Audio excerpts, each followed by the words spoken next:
अरे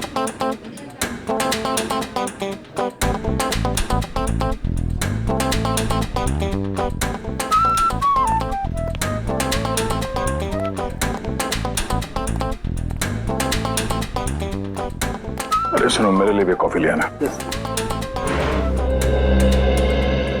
और मुझे यहाँ क्यों बुलाया, वो भी इतनी जल्दी में? अरे यार वो तुमसे कुछ कहना था। हाँ, वो समझ में नहीं आ रहा कैसे कहूँ। क्या बात है, मुझसे कहने के लिए तुम्हें सोचने समझने की जरूरत पड़ती है? जो बोलना है बोल दो यार। नहीं यार, वो कल तारिका का फोन आया था। अरे ये तो बहुत खुशी की बात है। अच्छा अच्छा, तो उसने कुछ ऐसा कह दिया जिसकी वजह से तुम परेशान हो और तुम्हें मेरी सलाह की जरूरत है। तो श्रेया आज घर पे है। तो उसको देखने एक लड़का आ रहा है। Sir coffee.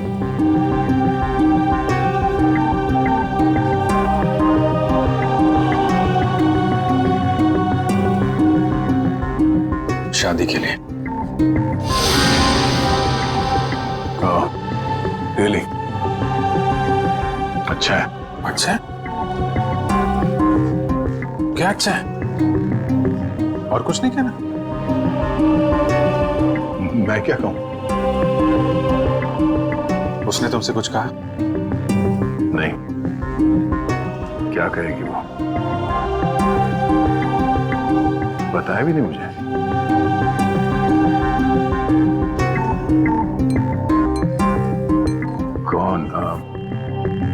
कौन है वो? उसके पिताजी के दोस्त का बेटा है।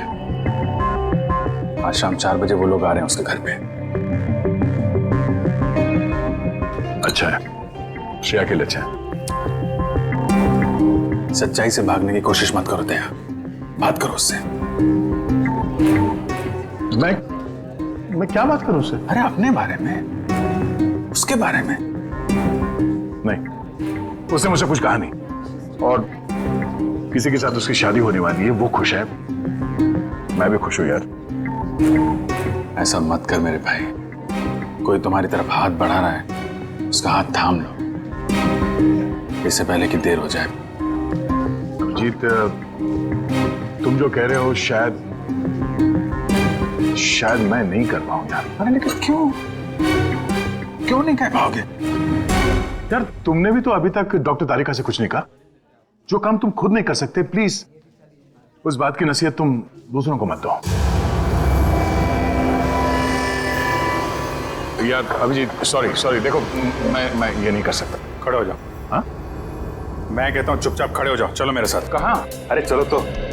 अरे यार चलो। अभिजीत सुनो तो। चलो।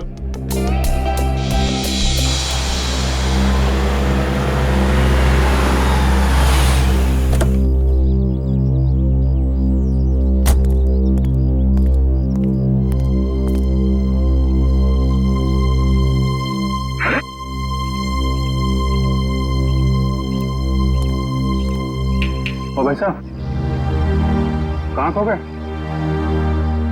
यार मैं सोच रहा हूँ मैं यहाँ आया क्यों? यहाँ क्यों आए? भाई साहब, आप यहाँ श्रेया से बात करने आए। मैं श्रेया से क्या बात करूंगा? अच्छा अब ये भी मुझे बताना पड़ेगा कि क्या बात करनी है? चलो भाई। यार मेरी समझ में कुछ नहीं आ रहा। एक मिनट, यहाँ से गेट तक पहुंचोगे ना, सब समझ में आ जाएगा क्या बोलना है और क्या नहीं। चलो भैया। मेरी समझ में कुछ नहीं आ रहा अभिजीत, प्लीज। अरे चलो।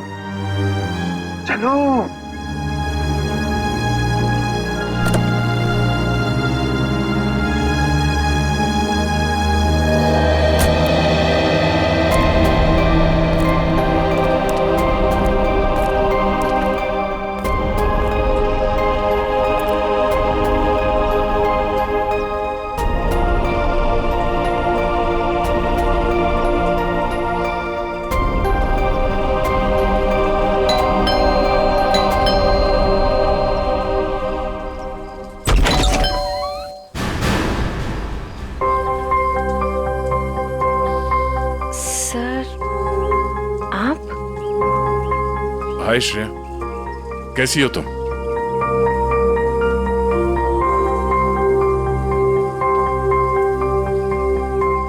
क्या बात है सर? वो मैं हम लोग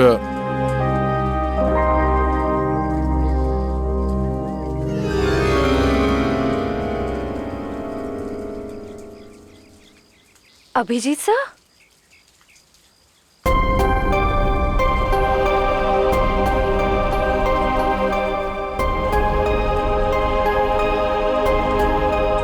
सर बोलिए ना, क्या बात है? नहीं, वो वैसे ही मतलब क्या बोलना है आपको? हाँ, हम लोग ऐसे मतलब अरे बेटे कौन है?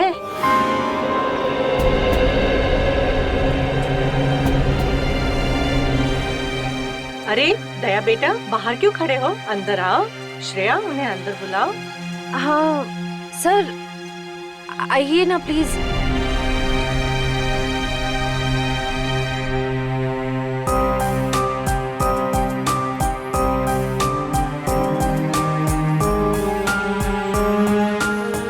Sir please.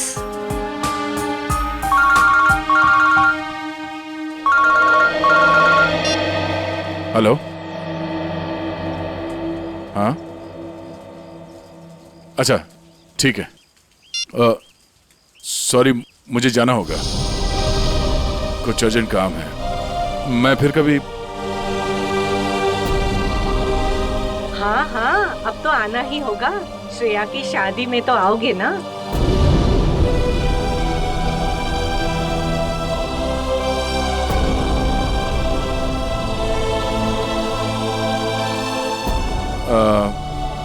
ठीक है, मैं फिर कभी आ जाऊंगा। Okay, bye.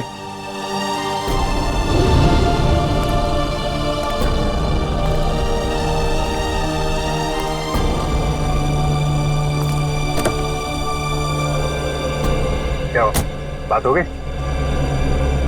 नहीं, ये फोन आ गया, खून हुआ है, हमें जाना होगा। अरे एक मिनट, मैं जाता हूँ ना, तुम बात करो ना श्रेया से। नहीं, ये बाद में कर लेंगे, ये ज्यादा जरूरी है। यार दया, इतना अच्छा मौका मिला, ये गलती मत करो दया। अरे सुनो, मैं जा रहा हूँ ना, मैं चलता हूँ।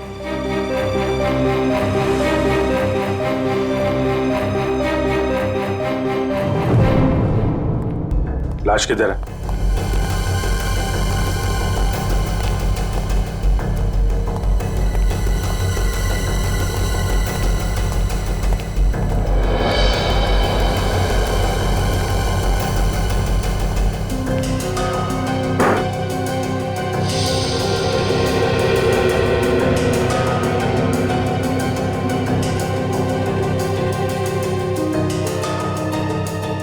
चाकू के घाव है, कई बार वार किया गया है। दोनों बॉडीज पर किसी और चोट का निशान नहीं है। और सर, कोई हाथापाई के निशान भी नहीं है हाथों पर। लगता है दोनों सोए हुए थे जब इन पे हमला हुआ, उठने या भागने का मौका ही नहीं मिला। क्यों दया? हाँ, काफी तेजी से मारा है खूनी ने दोनों को अंधाधुंध, छटपटा कर दम तोड़ दिया होगा दोनों ने। सर, खूनी के एक्सेस ज्यादा भी हो सकते हैं। हो सकता है। कमरे की तलाशी लो, देखो हथियार कहाँ है। तुम में से किसी ने देखा खून होते हुए? नहीं साहब, हम दोनों जब अंदर आए।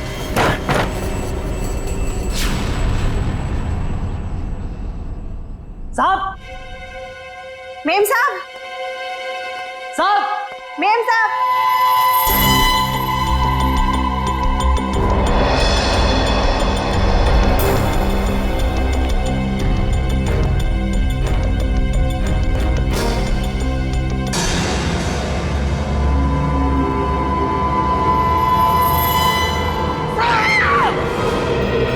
बाहर रहते हो और घर के अंदर खून हो गया है?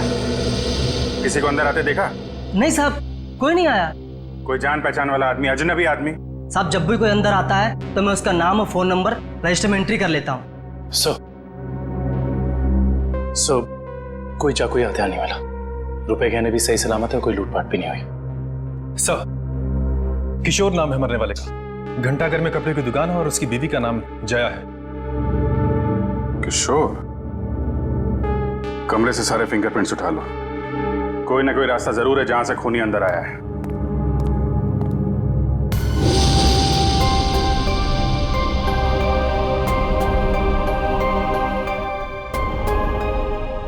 एक श्रेया आपके लिए खास है और एक श्रेया दया सर के लिए खास है।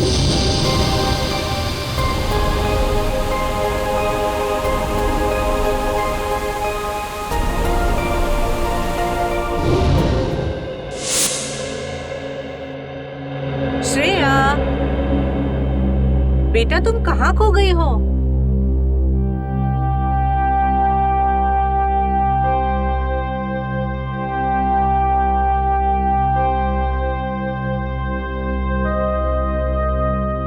दरअसल आंटी, श्रेया अपने आने वाली जिंदगी के सपनों में खो गई है, इसलिए कुछ बोल नहीं रही।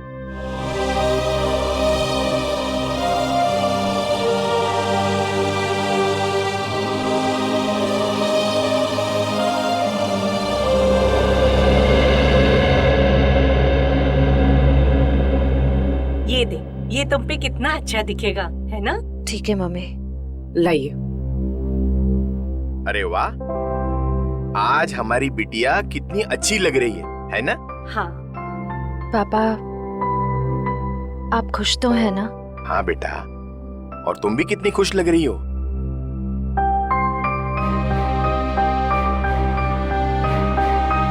देखो, हमारी तरफ से तो हाँ है, बस अब लड़का लड़की एक दूसरे को पसंद कर ले, बस। ऐसा आदमी घर के अंदर घुसा है जिससे घर वालों की पूरी जानकारी थी। हो सकता है इनकी जान पहचान वाला कोई हो जिसके पास घर की चाबी हो। आखिरी बार कब देखा तूने? साहब, कल रात को मैंने देखा था। मैं अपना काम खत्म करके चली गई थी। जब तुम यहाँ से गई तो घर में कौन कौन था? सिर्फ मेम साहब थे। साहब तब तक नहीं आए थे। क्या? साहब कब आए? साहब करीब 11 बजे आए थे साहब। अच्छा, तुम दोनों के अलावा घर में कोई था नहीं, बाहर से कोई आदमी अंदर आया नहीं, तो फिर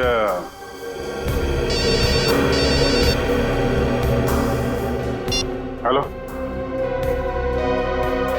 हाँ, क्या? और 2 लोगों पे हमला?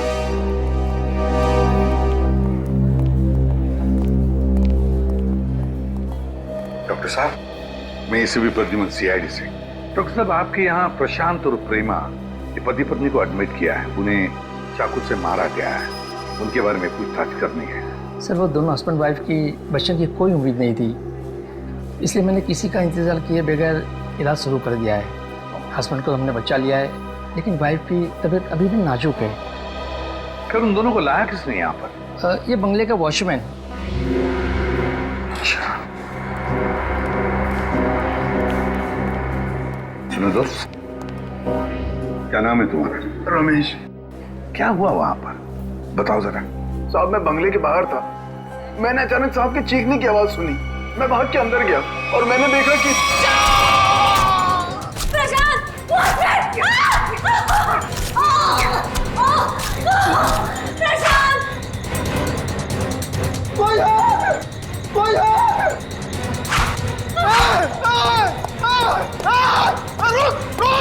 मैंने साहब उसका पीछा किया, पर वो अंधेरे में गायब हो गया।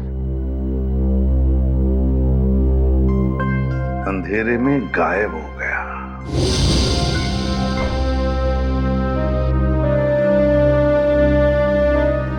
श्रेया, क्या सोच रही? अपनी किस्मत पे हंस रही थी। मतलब? मैं एक ऐसे इंसान का इंतजार कर रही थी जिसके बारे में मुझे ये भी नहीं पता कि वो मुझसे प्यार करते भी हैं या नहीं। मगर श्रेया, मगर क्या पूर्वी? तुमने देखा ना वो कैसे चले गए। मैं समझती हूँ कि काम आ गया था, लेकिन अभिजीत सर थे ना, वो अभिजीत सर को भी तो भेज सकते थे ना। श्रेया, हो सकता है वो तुमसे बात करने आए हो। तो फिर कुछ कहा क्यों नहीं? कुछ तो कह सकते थे वो। 2 मिनट की बात थी। समथिंग।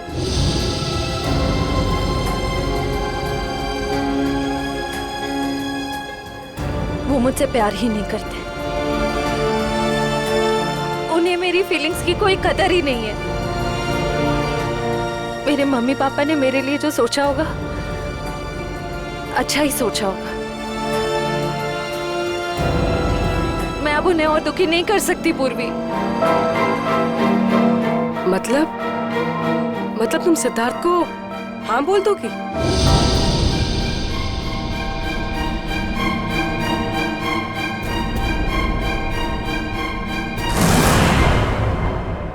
प्रशांत जी,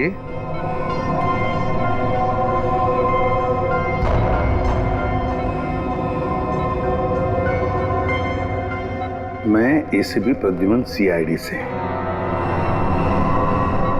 आप ठीक है? अच्छा, क्या आप बता सकोगे कि ये सब कैसे हुआ, क्या हुआ? मैं और मेरी वाइफ सो रहे थे। मेरी वाइफ ने अचानक मुझे जगा दिया। प्रशांत उठो। कोई है लग रहा है। लगता है कोई घर में घुसा है। देखो, नीचे से आवाज आ रही है। 1 मिनट।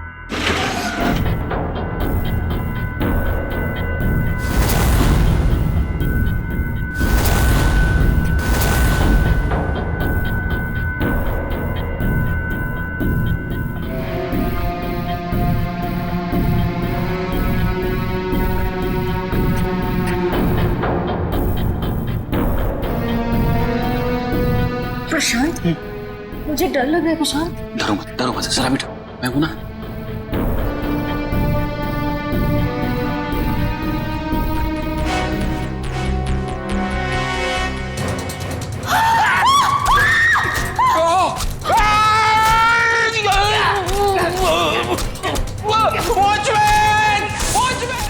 वॉचमैन ने उसे देख लिया था, वो बहुत डर गया था, तो वो भागने लगा और फिर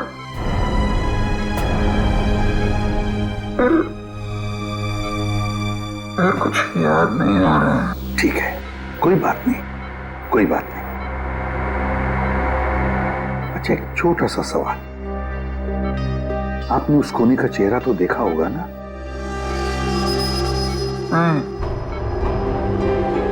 जल्दी हो गया, कुछ दिखाई नहीं दिया। चलो ठीक है, आप आराम कीजिए और जल्दी ठीक हो जाइए। मैं आपसे वादा करता हूं कि हम उस खूनी को जरूर पकड़ लेंगे। मेरी वाइफ तो ठीक है ना? आप चिंता मत कीजिए। कविन,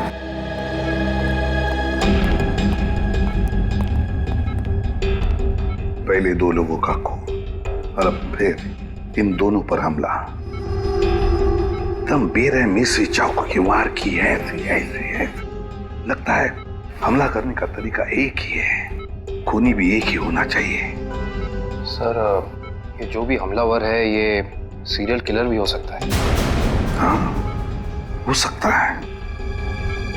काम करो काबिल, प्रशांत के घर का बाहर का जो एरिया है ना, अच्छी तरह से छान मारो। देखो, खूनी ने भागते वक्त कोई ना कोई सबूत तो छोड़ा ही होगा, कुछ ना कुछ तो जरूर मिलेगा। देखो अच्छी तरह से।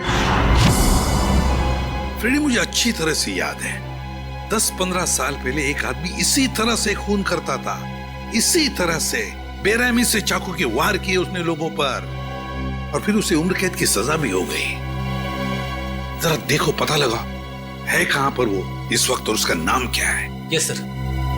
सर, हाँ सर, किशोर जी के घर पे काम करने वाली औरत ने जो कुछ भी कहा था बिल्कुल ठीक कहा था सर। वो 9:30 बजे अपने घर पहुंच गई थी और सुबह 8:30 बजे घर से निकली। और किशोर के घर कब पहुंची? आधे घंटे के बाद, तकरीबन 9 बजे सर। और एक बात और, जब इस औरत का मोबाइल हमने ट्रैक किया तो पता चला कि इसका मोबाइल इसके घर पे ही था। रात से लेकर सुबह तक। अच्छा, और वॉचमैन? सर वॉचमैन का तो कोई भी क्रिमिनल रिकॉर्ड नहीं है। आसपास वालों का कहना है कि बहुत ही शरीफ आदमी हो सर।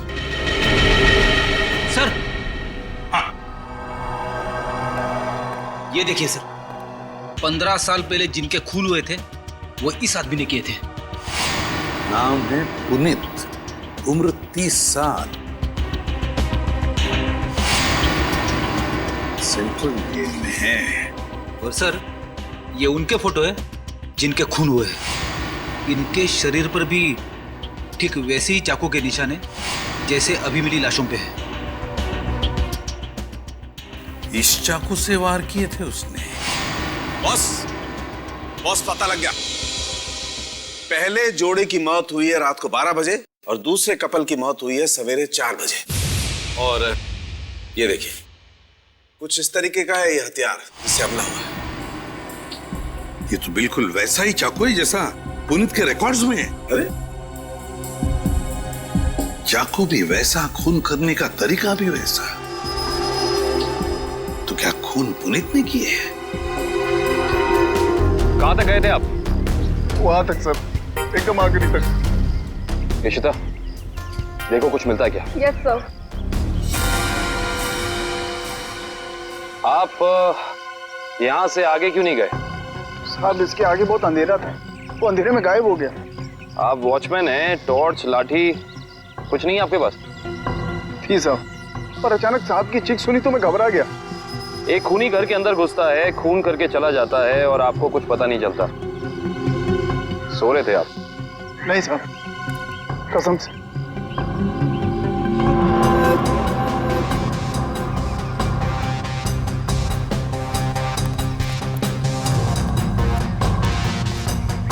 सर। हाँ करण। सर कमरे और खिड़कियों पर से सारे फिंगरप्रिंट ले लिए सर। गुड। हाँ इशिता।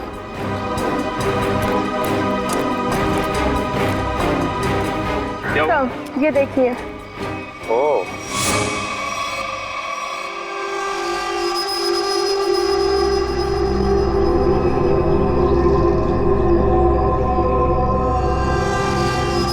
चाकू। जनरल साहब, आपकी जेल में एक पुनीत नाम का सीरियल किलर है ना? बस इतनी सी बात। आप मुझे फोन पर बता देते तो आपको यहाँ पे आने की तकलीफ नहीं होती। जनरल साहब, हम खुद मिलना चाहते हैं उससे। लेकिन पिछले हफ्ते ही उसे जेल से रिहा कर दिया गया है। जानते हुए भी कि एक सीरियल किलर है, आप लोगों ने कैसे छोड़ दिया उसे? यहाँ से बाहर निकलते फिर से लोगों को मारना शुरू कर दिया उसने। उसका बर्ताव अच्छा था इसलिए उसे छोड़ दिया। जेल में आने के बाद वो पूरा बदल गया था, सबसे मिलजुल कर रहता था, यहाँ तक कि किसी लड़ाई झगड़ा भी नहीं करता था वो। एक बार जेल में आग लग गई, अपनी जान की परवाह ना करते हुए उसने 6 कैदियों को उस आग से बचाया, इसलिए जेल प्रशासन ने उसे छोड़ दिया। ठीक है जनरल साहब, पुनीत के रिकॉर्ड की एक कॉपी चाहिए हमें। क्या चलना फारूक, जल्दी देना यार रिपोर्ट। यार रिपोर्ट तैयार तो होने दो, देख रहे हो काम कर रहा हूँ, खड़ा तो नहीं हूं यार। तुम घोड़े पे सवार होते हो यार हमेशा। मैं क्या करूं फिर? 1 मिनट जरा तस्वीर रखो, देता हूँ। 1 मिनट रुको यार।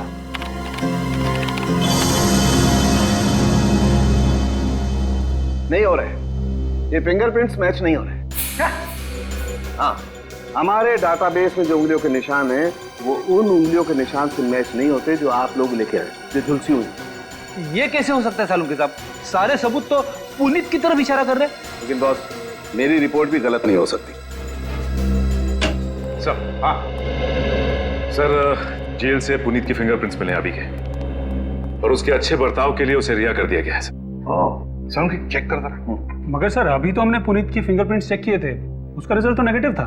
1 मिनट वैभव, ये लेटेस्ट फिंगरप्रिंट्स है ना पुनीत के, तो इन्हें चेक करने में कोई प्रॉब्लम है क्या? नहीं सर। फिर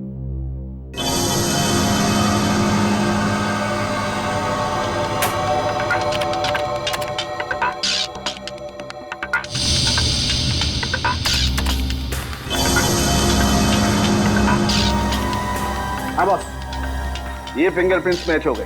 ग्रेट। ये उंगलियों के निशान भी थोड़े से जले हुए हैं, झुलसे हुए हैं। सर इस जेलर ने बताया था कुछ दिन पहले जेल में आग लग गई थी और इस पुनीत ने उस आग में से कुछ लोगों की जिंदगियां बचाई थी। Puneet, serial killer Puneet, jail में आग लगती है तो बाकी कैदियों की जान बचाता है, अच्छे बर्ताव के लिए रिहा भी होता है। कहीं ऐसा तो नहीं कि ये पुनित फिर से अपनी पुरानी आदतों पर उतर आया? तुम पुनीत की बेटी हो? जी सर। क्या नाम है तुम्हारा बेटा? संध्या। संध्या। अच्छा संध्या है ना? क्या ये तुम्हारी माँ है? जी सर।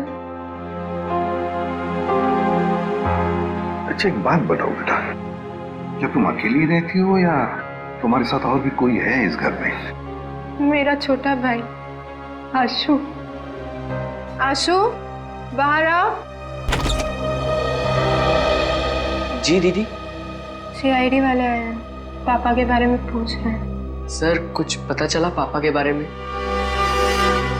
आपके पापा आपको बता के नहीं गए कि वो कहाँ जा रहे हैं? जी सर, कल शाम को पापा को एक कॉल आया था नौकरी के लिए और पापा ने कहा मैं रात तक लौट आऊंगा, पर पापा अब तक आए नहीं और उनका फोन भी बंद आ रहा है। क्या नंबर है उनका? 125-230-82330। मेरे पापा ने कुछ नहीं किया सर। उन्होंने मेरी कसम खाई है, वो कभी कोई गलत काम नहीं करेंगे। मम्मी भी हमें छोड़कर चली गई है, उनके सिवा हमारे कोई नहीं है। मैंने पापा से कहा है कि हम सूखी रोटी खा लें, पर कोई कभी गलत काम मत करना प्लीज सर।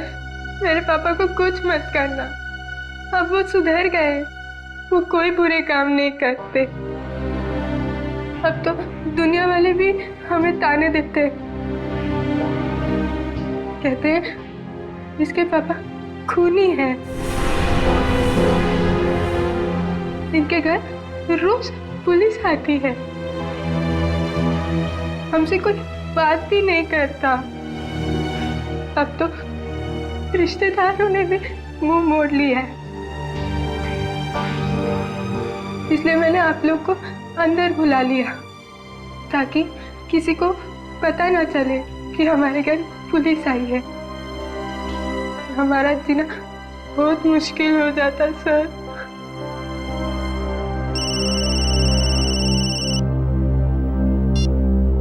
हेलो, क्या? ओके। क्या हुआ? सर प्रशांत जी की वाइफ प्रेमा जी की हॉस्पिटल में मौत हो गई है।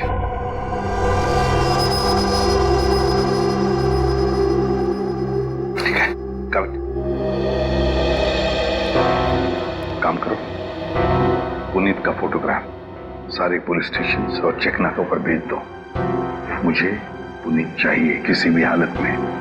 सब हाँ।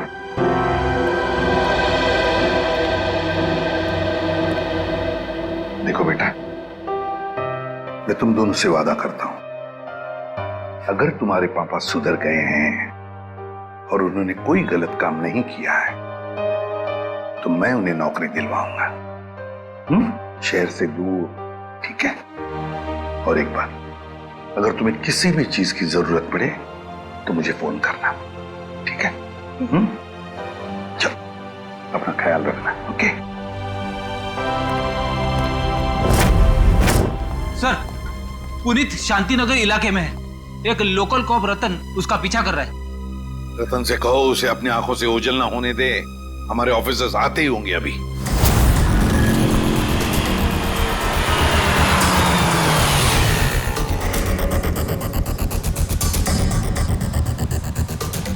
कहाँ है कबूतर? पीछे खड़ा है।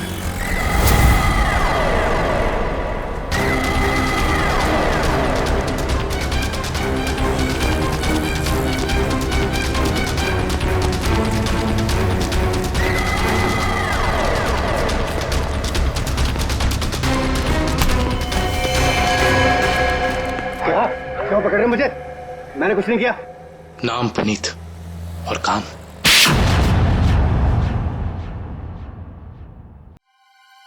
मैं सच कह रहा हूं साहब, मैं कसम खा के कह रहा हूँ, मैंने ये नहीं किया, मैंने कोई भी खून नहीं किया साहब। मैं सब बुरे काम छोड़ चुका हूँ साहब। चुप! बंद करिए नाटक। मैं कैसे बताऊँ आपको, जब मैंने किया ही नहीं है तो मैं कैसे कह दूँ कि मैंने खून किया है? तो फिर तुम हमें देख के भागे क्यों? मैं बहुत डर गया था। मैं डर गया था कि आप लोग मेरी बात का यकीन नहीं करेंगे। उस दिन जब मैं अपने घर पे पहुंचा तो 4 लोगों पर हमला हुआ है, 4। बिल्कुल उसी तरह जैसे तुम पहले भी कर चुके हो, और उसमें से 3 की तो मौत भी हो गई है। और तो और प्रशांत जी के घर के पीछे से हमें चाकू बरामद हुआ, उस पर तुम्हारी उंगलियों के निशान है, और फिर उन 2 घरों से भी उंगलियों के निशान मिले जिसमें तुम्हारे ही उंगलियों के निशान हैं। मैं सब आपको बताऊं, कोई मुझे फंसाने की कोशिश कर रहा है। कौन फंसाएगा तुम्हें? हा? ये नाटक बंद करो, समझे? तुम्हारा मोबाइल ट्रैक किया था हमने, और वहीं पे ट्रैक हुआ जहां पे खून हुआ था। मुझे नौकरी के लिए बुलाया था साहब। मुझे किसी ने फोन करके मुझे 11:30 बजे सानपाड़ा में बुलाया। मैं वहां गया, वहां मुझे कोई नहीं मिला। मैंने इंतजार भी किया। मैं सच कह रहा हूं साहब, मुझे दूसरा फोन आया, सेंटर पे बुलाया मुझे 3:30 बजे। कोई सिक्योरिटी गार्ड का जॉब था। मैं सच कह रहा हूं साहब, आप मेरा एक काम कीजिए, आप फोन चेक कर लीजिए मेरा।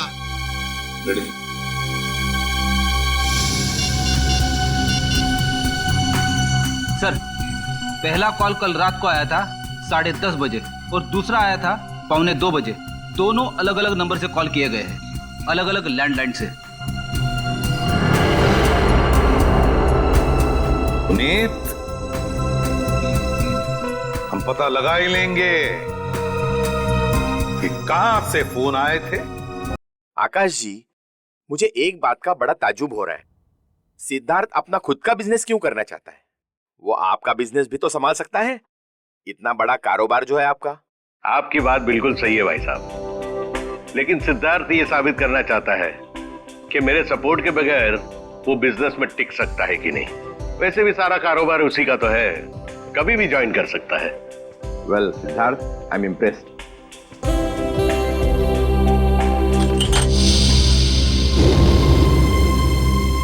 सॉरी,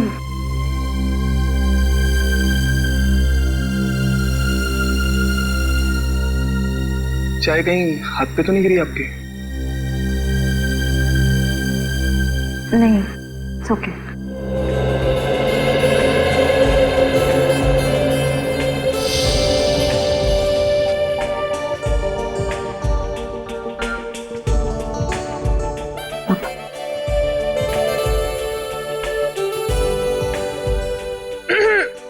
भैया, पापा अपनी चाय की वेट कर रहे हैं।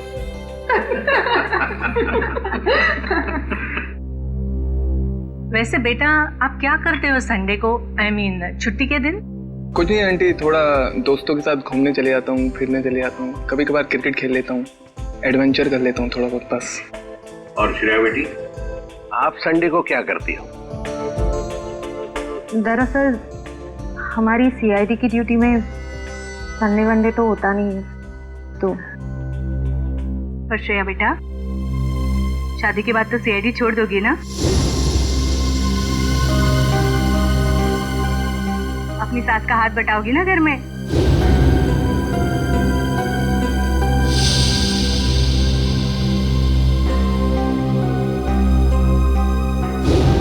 मम्मी, अगर श्रेया को आफ्टर मैरिज जॉब करना पसंद है तो वो कर सकती हैं। मुझे कोई एतराज नहीं है अगर उन्हें पसंद है तो जॉब करना।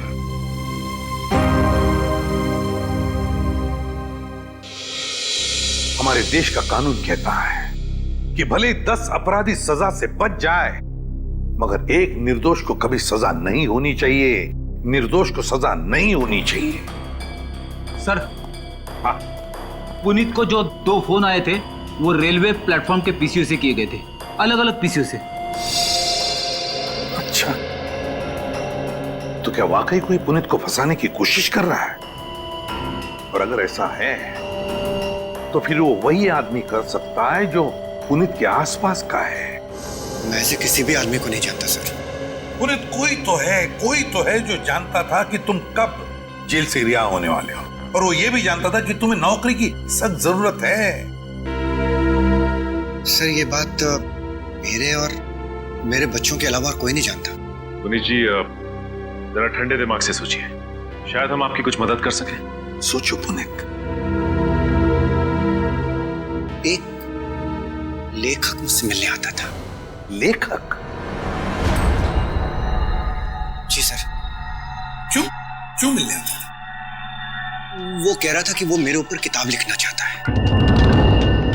मतलब कि मैं कैसे लोगों को मारता था, मैं क्या सोचता था, वगैरह वगैरह। और वो ना अपना पेन मेरे हाथ में पकड़ा देता था और कहता था कि जैसे छुरा पकड़ते थे वैसे आप इस पेन को पकड़िए। और मैं उस पेन को पकड़ता था, फिर वो मुझसे कहता था कि जैसे छुरा मारते थे वैसे आप मारिए। तो मैं मारता था वैसे, फिर वो अपने मोबाइल पे मेरी फोटो लेता था। वो कोई 6 महीने पहले मुझसे मिलने आया, बाद में 8-10 दिन के बाद में वो गायब हो गया, फिर मुझे कभी नहीं मिला। है कौन ये लेखक? क्या नाम क्या है उसका? दिखता कैसे था? सर नाम तो याद नहीं आ रहा अभी, पर दाढ़ी थी सर उसके, बाल लंबे थे तो चोटी बांधता था, और आंखें उसकी नीली थी। तकरीबन सर के जैसी हाइट थी। अच्छा, रेडी? नेट से पता लगा, देखो ऐसा कोई लेखक है क्या?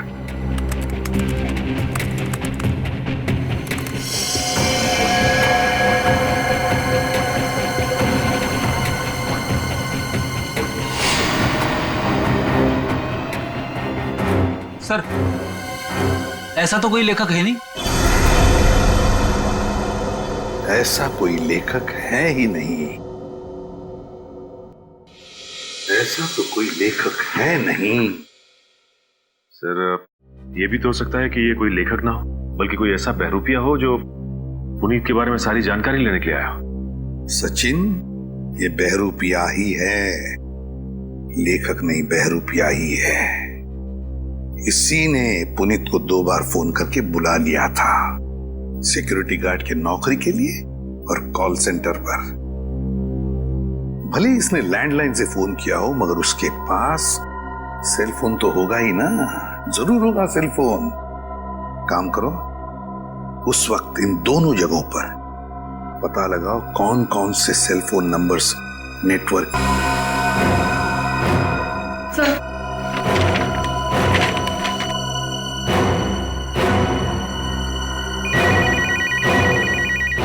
चलो।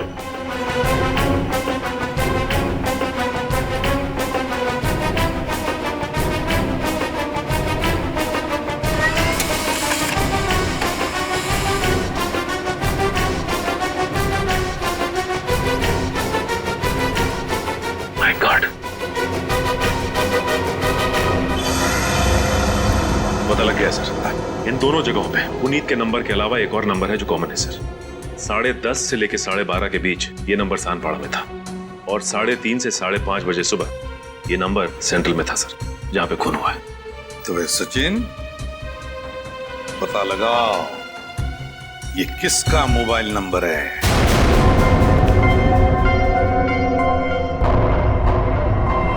मिस्टर प्रशांत किस रूम में मिलेंगे? 1 मिनट। Deluxe room number 4।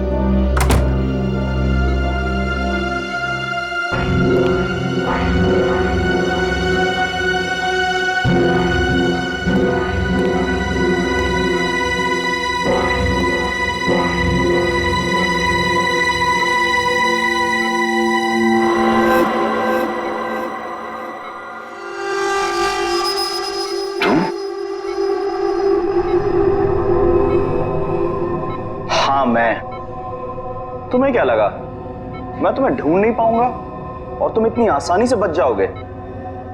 ऐसी बात नहीं है, मेरी हालत तो देखो।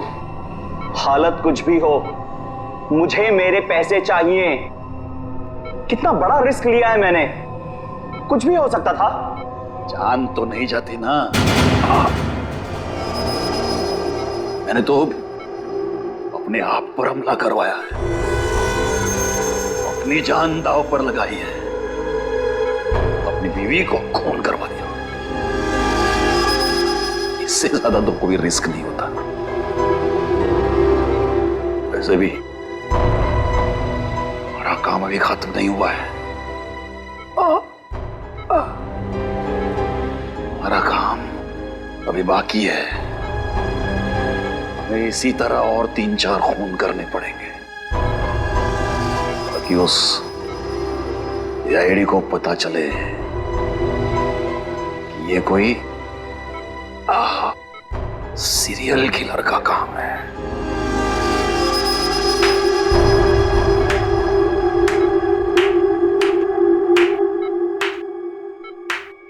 प्रशांत जी, बहुत खेल खेल लिया, अब हमारी बात। अब हम खेल खेलेंगे तुम्हारे साथ। इसका मतलब है आप लोगों ने हमारी सारी बातें सुनी? हाँ, हमने सब सुन लिया और यही सुनने के लिए हमने खेल भी रचाया था तुम्हें फंसाने का, और फंस गए तुम। इसे जानते हो ना, तुम्हारा आदमी। लेकिन अब ये तुम्हारा आदमी नहीं, हमारा आदमी, हमारा आदमी। सरकारी गवाह है ये, समझे? सरकारी गवाह।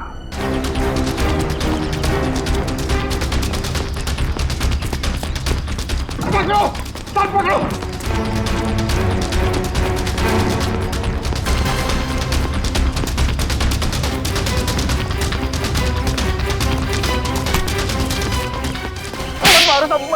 मैंने कुछ नहीं किया। कुछ नहीं किया? कुछ नहीं किया मैंने। कुछ नहीं किया तो फिर हमें देखकर भागा क्यों?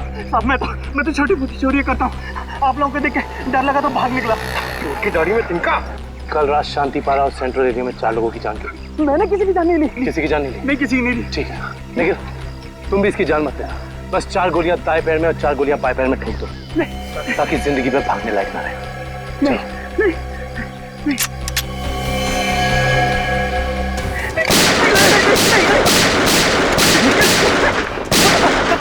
बता दो, मुझे ऐसा करने के लिए किसी ने पैसे दिए। मैंने पैसे लेके खून किया था। और उसके बाद तुमने पुनीत को नौकरी देने के बहाने फोन करके बुलाया उस इलाके में, है ना? जी साहब। किसने दिए थे पैसे? प्रशांत जी। क्या?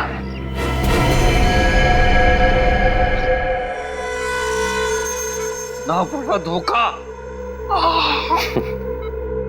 तुम्हें क्या लगा सिर्फ तुम ही धोखा दे सकते हो, हम नहीं? बताओ, क्यों किया तुमने ये सब? अपनी बीवी से बदला लेने के लिए। मैं कितना प्यार करता था उससे। क्या कुछ नहीं किया मैंने उसके लिए, और उसने मुझे धोखा दिया।